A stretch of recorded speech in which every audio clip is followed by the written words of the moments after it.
Hello, everyone. Welcome to my podcast, Rachna, the Mind Architect Diaries. I'm your host today, Rachna, psychologist, inner leadership mentor, here to open up conversations around mental health, inner work, mindset, and emotional resilience. This podcast is a space to talk about hidden, hidden trauma and struggles we often carry and we do not talk about it. And also, we are here to explore tools to unlock clarity and find all the related uh, things we can work upon.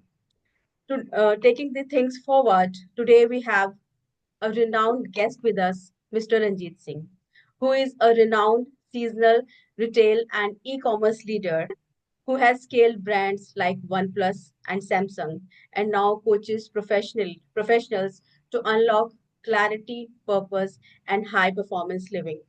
So let's dive in. Over to you, Ranjit Singh ji. First of all, thank you for accepting my invite for this podcast. And I believe that with a vast experience of yours in this corporate world, our audience is going to get a lot of insights from you. So, first of all, I request you to please share something about yourself to our audience. Thank you very much, Rachna ji. It is my honor to be part of your podcast show. And in any way, if I'm able to contribute to the audiences, your audiences, to help them in their journey in corporate, around the mindset, around the skills, around many other things possibly, which gives them sort of anxiety or stress, I'll be really happy about this. So talking about myself, my name is Ranjeet Singh. Been there in industry for about 24 years or so now, and worked in two parts. If I give you two parts journey, my previous 12 years I've spent in retail industry, primarily working in Samsung and OnePlus, and dealing with the consumer electronic products.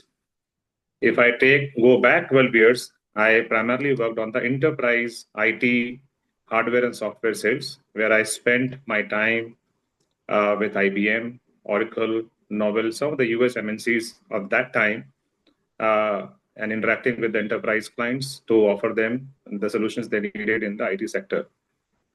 Yeah, so this is in brief is what currently I'm currently working with OnePlus as a sales director for online business, and been with the OnePlus for now last 4 years. Great, great. So, taking things forward, so my first question from you is what are some emotional challenges professionals face when shifting from one corporate role or organization to another? Great question to start with. Thank you. I think many professional, and I have changed a few organizations, so I can completely relate to that. Is the first and foremost thing comes in mind is the uncertainty, leaving a known place for an unknown place, leaving known people to unknown people. So this creates a lot of anxiety in the mind of anybody who is making a switch in any point in time in their career. And I'm not the one also untouched with that. I also have gone through that process.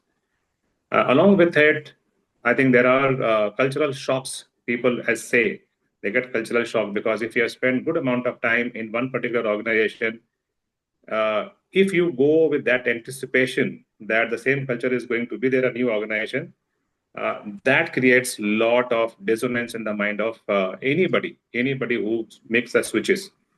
And all these emotions basically trigger, these events trigger anxiety, maybe stress initially. And so we need to basically be aware about that, leaving a known place to unknown place. These things are bound to happen because as you change, say, your city, you are not familiar with the city, but as you spend time there, a month, 2 months, you become familiar with that. As because your mind has not interacted, it has not seen the environment, so this cause this sort of anxiety. Right. Very rightly said that yes, this is bound to happen. This is going to happen if you are changing or shifting from one place to another or one job to another, or even if you are new. This is going to happen. So my second question is connected with this, that how one can mentally prepare for the uncertainty and pressure that comes with job transitions in high performing sectors like tech or consumer durables. The first and foremost thing is that being aware about this. So once you are aware about the facts, the realities of life, that if I'm changing my role or my company from one to another, I should not be having any expectation of the same thing which I have experienced here. Every company, every organization has their own set of culture, their own set of values, their own set of organization rules, the way they function. If the organization is very old, traditional, they may have their own bureaucratic systems, right? Now, we may call it bureaucratic because they follow a particular process. Imagine that somebody has worked for 4 years in a startup organization where there is nothing defined. It is all like as it comes, you just do it because there the Right. requirement is not to follow the process, get the work done. But as you move into the mature organization, there are everything's laid. So there you may not find that kind of freedom the way possibly you would have worked in the previous organization. So being aware about the fact that the condition, the context of existing one may not be aware is the first thing which will help to reduce that anxiety or stress or uncertainty. Number two is being open to go and take things as it comes, rather than making an expectation or anticipation of the things. And this is the human tendencies that whenever we are doing something, we create a mental picture of this. And if you have created a wrong mental picture of this, then if that doesn't happen, then you get into that a lot of mental dissonance, right? So we have to be aware. We have to be aware about that. That we need to be open and take the things as it comes. So I think being aware and being open to learn, open to adapt, will always help in making a very smooth transition from one to another. That's wonderful insights from you. It seems that you have gone through a lot, you have worked upon yourself a lot, and obviously your education and your work culture and your experience is adding value to this. So adding on to this, I want to ask a personal question on this note, that have you developed any kind of particular habits, any kind of rituals have you developed to stay resilient in your workplace? Absolutely. So what I do whenever I have made changes, so whatever I've said, I have practiced that, right? So when I was making change from Samsung to OnePlus, I was just giving these two examples. Samsung is very old, mature, traditional kind of organization. In India, if you look at, they have been working. When I left, it was almost more than 25 years in existence in India. And when I looked at a new company, which is OnePlus, was very young. It was only 6 years old in being from the start. It started in 2013, and I joined here in 2020. In India, it started on 2014. So it was only 6 year old organization. So I had a very clear picture in my mind that it's a new organization. And also the fact was that it was earlier being run by Chinese, and there was very less local manpower, local resources. So the understanding for me was that the company is hiring senior resources or resources here to be able to make all the processes from scratch. Okay, so I was coming from Samsung, which was completely process oriented.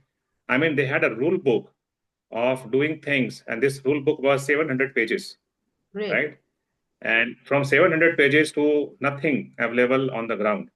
Okay, so that was the understanding I carried with. I did not carry any baggage of Samsung. Came with a absolutely open slate and said, "Let me write the new journey myself here." Okay, and that actually allowed me to start my journey at OnePlus very smoothly, extremely smoothly. Next, when you ask the question of technology company, now Yes. each technology company or consumer electronic company will have technology to play with. One they sell, and one they use internally. Now, in order to get assimilated into new environment, it is very important to know that which all technology or systems they use. So rather than going into execution the first day or say 1 week or 1 month, spend time in knowing what kind of system and processes they are currently using. And then from your experience, you try and find a gap that if you were in this situation, what you would expect or anticipate in this scenario, and then start to note them down. I think initial 1 or 2 months, this should be only the observation, finding what is existing, what is your expectation, and find the gap, and then start to work on building the processes. Rather than complaining, oh, this is not there, that is not there. In this case, I was hired to actually completely create that. So having this awareness again helps a lot. So being contextual, being aware of the scenarios of the organization will definitely help one to get fit as fast as possible. And I believe all those who are watching this, who are listening to this, are actually having an understanding that you should not carry any baggage from any of your with your previous experience from where you have served earlier, and now when you are moving to a different organization, you should go there with an open mindset, learn and understand their culture, and then try to fill up those gaps instead of complaining about it.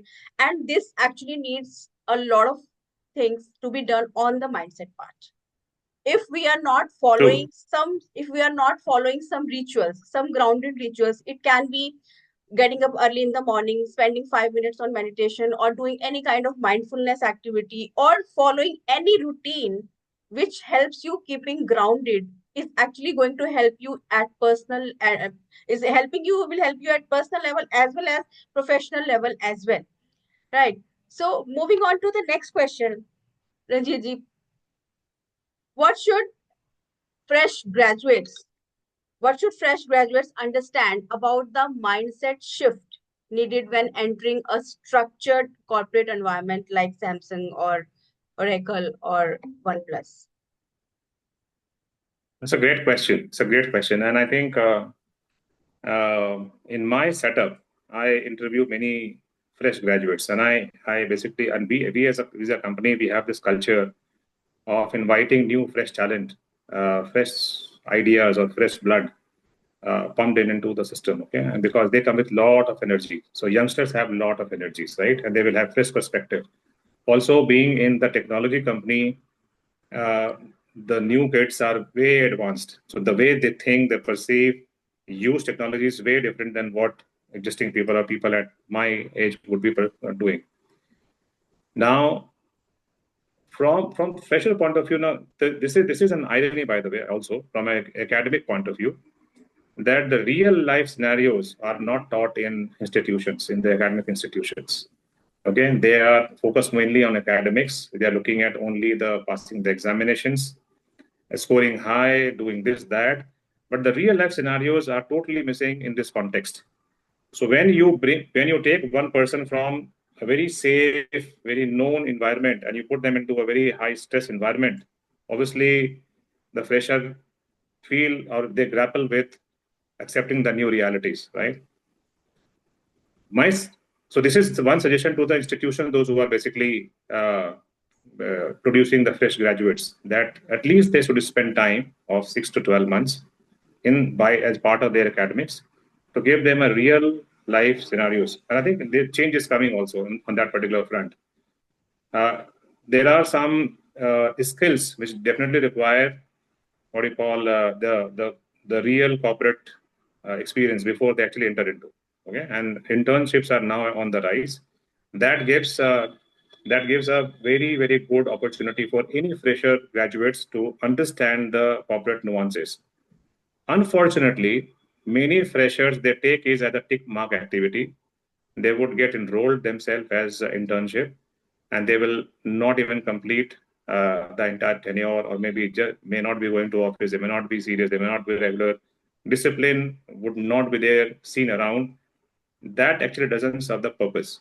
So my invitation to the fresher is that for them, if they want to make the career in a corporate, they should start to look at before even they have come out of the college, find those opportunities, find the opportunities, have that or experience done while you are still studying, so that when you go out from here in the real scenario, you are not getting that shock of the practical world, right? Right, This is one thing. Second thing, from a parenting point of view or from another teacher's point of view, they should also be given this education. I think that fundamental education is lacking. Those who are training the fresher kids, they should be taught about the mindset. I'm 100% sure that you pick up the freshers and you ask them, do you know about mindset? Well, they may know the term mindset, but they would not even know the essence of mindset, right? Right. So how can we then complain about a fresher? Oh, this guy has a this mindset. Now, we have not told, we have not trained them on the mindset. So it is our responsibility as parent, as institutions, right, to give them this understanding of what mindset actually means and how you can look at molding your thinking, molding your day to day in a particular manner, which is resonating with your your own inner self, right? And when you look at, you can bring that harmony between the external and internal world. So these things are not taught unless until you grow by age in life, unless until you see, you don't even realize that. And by the time one realizes that, it is too late. So I think we need to also make changes, not only on the fresher side. The responsibility lies on the institution, the responsibility lies on the parenting, the responsibility lies on the society at large to have this idea, to give them this understanding to our freshers, our kids, on the mindset itself. A mindset will include not only include the thinking, but also mindfulness, as you said, meditation in the morning, waking up, having discipline.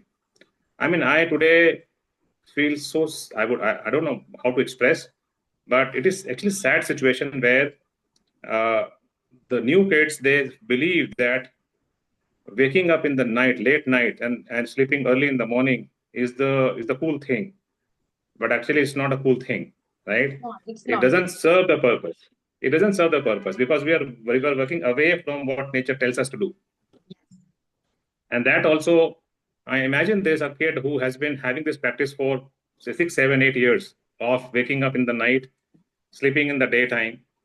Suddenly looks at a particular discipline. You have to go to office at 9 o'clock, exit Yes, at 6 o'clock. yes, They find yes. this lot of problem, and then the expert will come and say, "Oh, Gen Zs are not able to fit into current environment." Now, whose problem is that? Is that problem of Gen Z or problem is of the environment? So good question to basically ponder upon, Yes, yes. right? And that will again lead to further questions of, oh, I'm not able to do my work-life balance. Okay, and there are a lot of debate happening on this, number of hours, etc., right? My take on this is that we need to teach the freshers to balance the work first. If you are able to balance the work, your life will be balanced automatically. Right? It is not otherwise. If you try to balance the life, your work will be always derailed, and you will not be actually having both things going in tandem or in harmony. So you balance your work life, your personal life will be sorted out. Surely.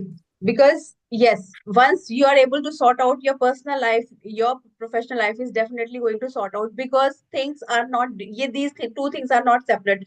This is something within you. This your personal and Yep. professional lives are not different.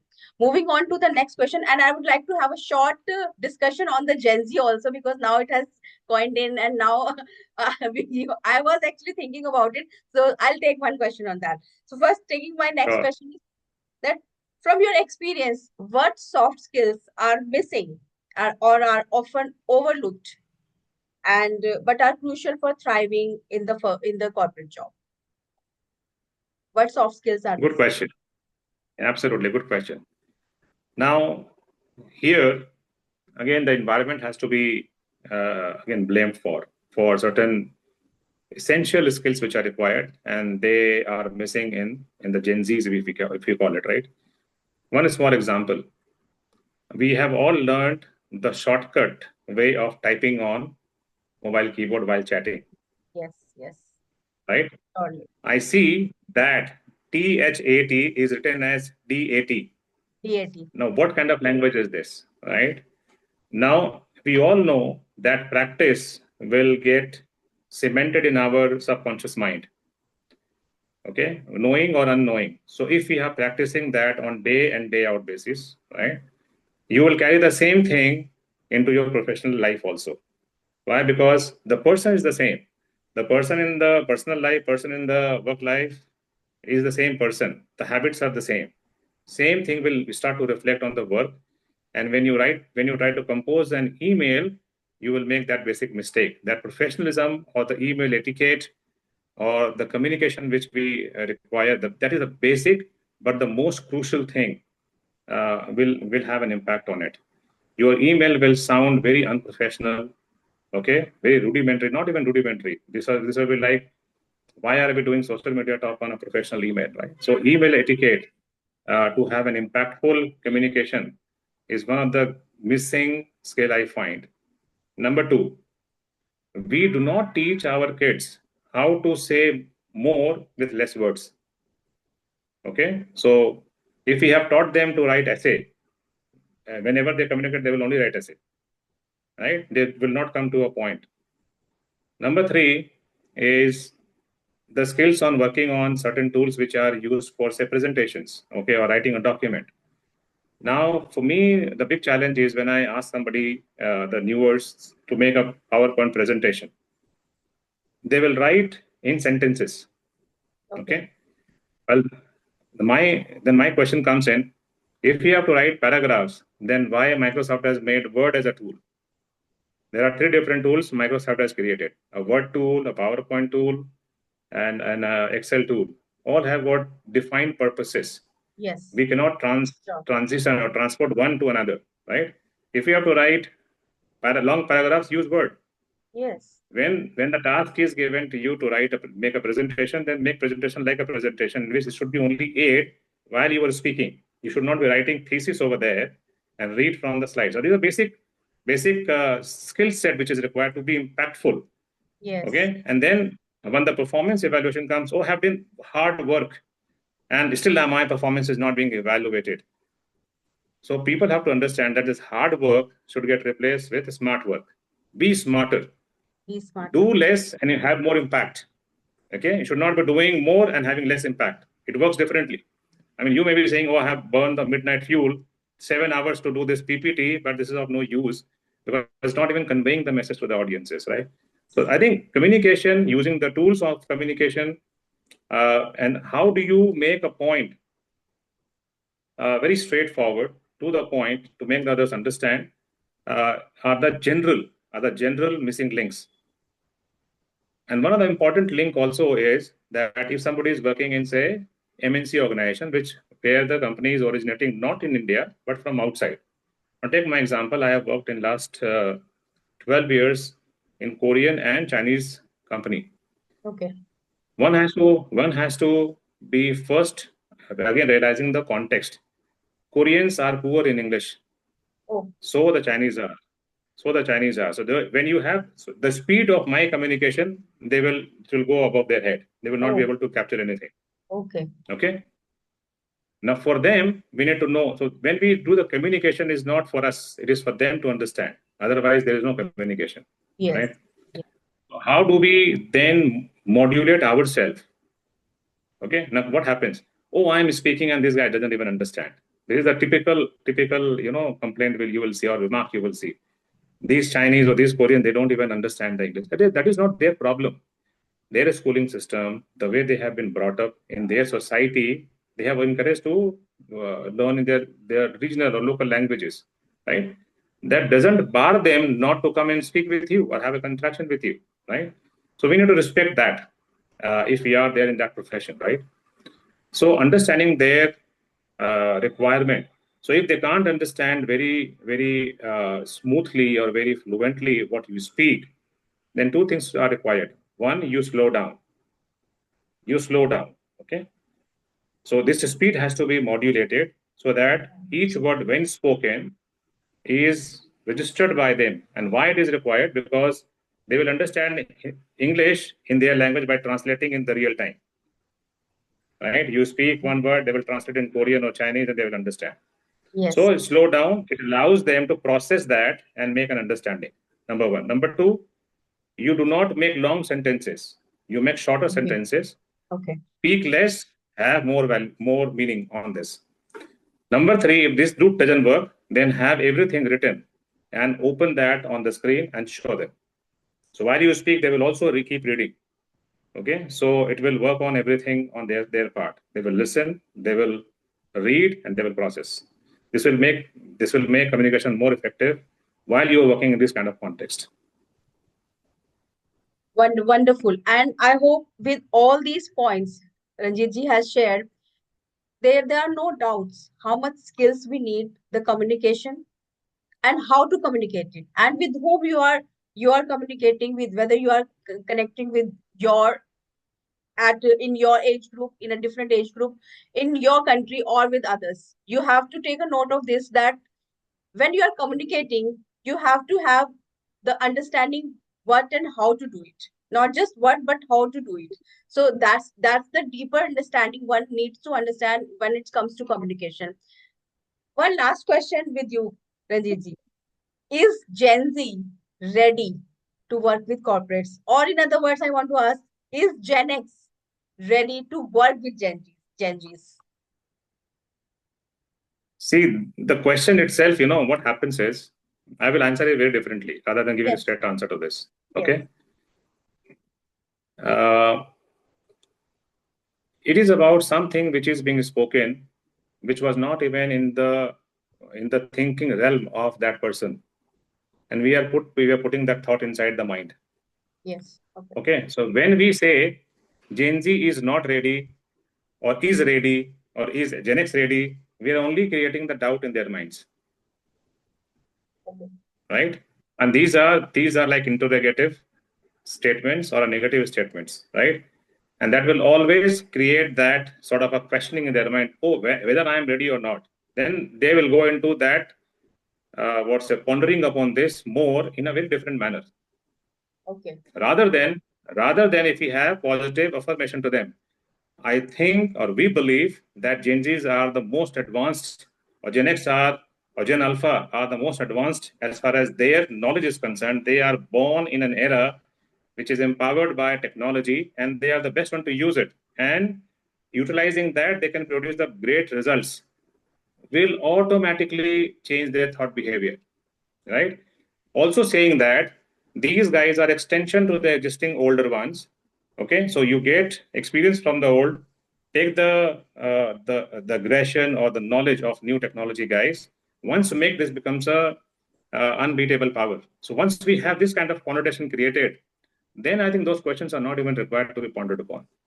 Yes. And I am so glad that I found my answer as well. So many times I am looking at the social media accounts and people are asking, is Gen Z ready? You have actually broke down that myth that this is not a relevant question to ask it.